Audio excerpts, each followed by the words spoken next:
We are here on the beautiful, brand new Celebrity Apex, holding our Empowered Investor Cruise the last several days, and it's just been a great time. We're about to start another day at sea here. We don't have anybody here yet except one person, which I'm going to introduce you to in a moment. He's been on the show before, and he's one of our cruiser Empowered Investor attendees and quite an incredible investor in his own right. You might remember Winston Templet is here with me. How you doing, Winston? Doing well. Good. You enjoying the cruise? Yep, I do appreciate the invitation to come. I'm going to tell everybody, if you are not part of the Empowered Investor Network, become part of that network. It is not expensive. It's a very easy buy-in, and the material that you get is incredible. Anything that Jason produces, I fall in love with it because it's just so like-minded on how I operate my business. He runs his numbers like I run my numbers. He thinks about the debt like I think about my debt, and I mean, it's just really hard to find people that think like that. The debt as an asset. Yeah, debt as an asset. What you mean to say. So, yeah. But so far on this cruise, it's a beautiful ship. It is the most beautiful ship I've been on. I've been on a lot of cruises, pretty close to 60. Yeah. But this new ship. I thought I've been on a lot of cruises, Winston. 60 cruises, that's a lot. But the way the balconies are is really cool. It's lets you go out and you're not outside in the weather, but you get all the effects of the balcony. Yeah. The dinners have been amazing. We sit together as a group each night at a different restaurant and different tables, so we get to interact with everybody. That's been an exciting thing to get to know people. Got some amazing people here that are all invested in real estate. We got Robert Helms here teaching us a lot of stuff. We got Scott Sanders on 1031 exchange and syndications. And looking at some stuff in my own portfolio that we need to do a little bit different, make a little bit better money, and we're going home and I'm going to implement it, and we're going to start doing some things a little bit different. Winston, you have an amazing real estate portfolio in Tennessee. How many properties do you have now? We are just under 300 properties right now. 300 properties. Wow. And this is quite a landlord you're talking to here, folks, and a real estate developer. But maybe share a couple of your secrets of success. So I think nowadays, with the environment where it is, with the interest rates where they are and escalating prices all over, I do a lot of new construction buildings. So I will buy a piece of land. I may pay $100,000 for a piece of land, and then I come in and subdivide it into 5 lots. Now I got $20,000 land cost per lot, which makes my building costs drop enough that the numbers really work. I'm always able to pull all my money back out of it. So in the end, I have an infinite return, which means I have no money invested in a deal at all, but I make cash flow. I make principal reduction when I put a note on. I get my depreciation, and I get my appreciation every year. And your performance, when you put them together, you put all of that in there pretty much, right? Yeah. And they include everything except inflation-induced debt destruction. Yeah. That's the only thing not in the. You got to get that algorithm. You got to get that algorithm to do that. That's a tough one, yeah. But it's cool to run your numbers and understand every bit of those numbers from one aspect to the other. People walk in and they think, well, I just can't make no money, making $100 a month and that's it.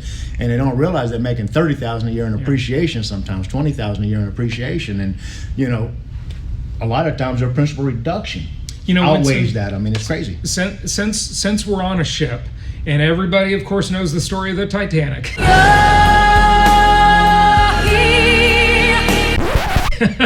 It's not funny. I haven't even seen a single iceberg. I know we haven't seen any icebergs here in the Caribbean, have we?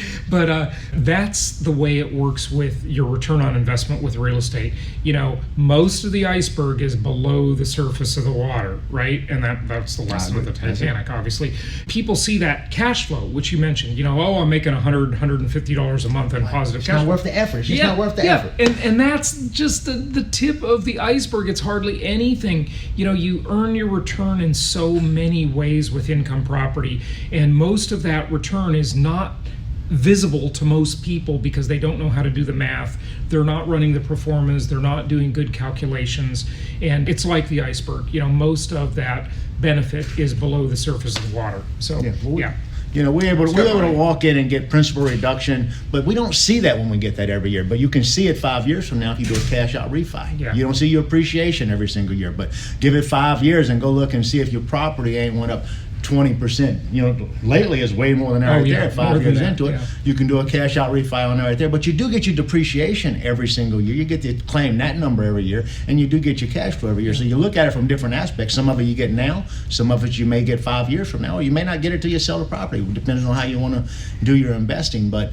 that is the cool thing about real estate investing. We don't all have to do it the same way. We can do it however we want to do it. The end result needs to be where are we moving, how fast we want to do, set some really strong goals, and just adhere to those goals and keep working towards that. Absolutely. Well, we got a couple more people coming in, Winston. I want to pull out Robert Helms over here for a second. Thanks, sir. Because thank you, Winston, Yes, sir. and we're really glad you're here. Robert Helms from the Hey, Real y'all. Estate Guys is here. We are just about to start class in about 15 minutes. We got a couple of our best students coming in. They're going to get the A+ because they're early. But Robert, how have you liked the cruise so far? Oh my gosh, it's been awesome. Fabulous people, first of all, and then we're seeing beautiful parts of the world. The ship's amazing. Yep. But I think just learning together, we don't know what's coming next. So the stronger your community is and the more you know and learn and study together, the better. And we've had a ton of that this week. Yeah, it's really been a great time, and I have particularly enjoyed just sitting down at the dinner table with a different group of people every night, and learning so much from all of our attendees here at the cruise, and it's just been a great time, and hanging out with all of them in this kind of like casual environment. Yeah. That's the key thing I think to learning is, of course, there's the formal thing, and that's what we're doing today. We have 2 days at sea where we're in a formal classroom, right? You see this, we're about to start this morning.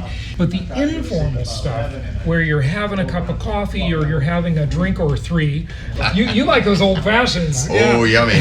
He found the best old fashioned, or maybe a drink or 5. And it's just really a great experience. And so much of the learning takes place in that kind of casual way, doesn't it? Oh my gosh, yeah. You learn something in class, but then you get to banter those ideas around at the dinner table and at the clubs, and it's just extraordinary. That's how you learn. That's how people learn, is by trying out those conversations, trying to ask questions to each other, getting another perspective. And we get lots of perspectives. Not everybody thinks exactly the same way, which is super beneficial. Yeah, absolutely. Well, Robert, we're looking forward to your presentation today. We got Kerry Lutz. He is also presenting this morning. Kerry, wave at us over there. He just came in. He's with the Financial Survival Network, big podcaster. So we're going to have another great day.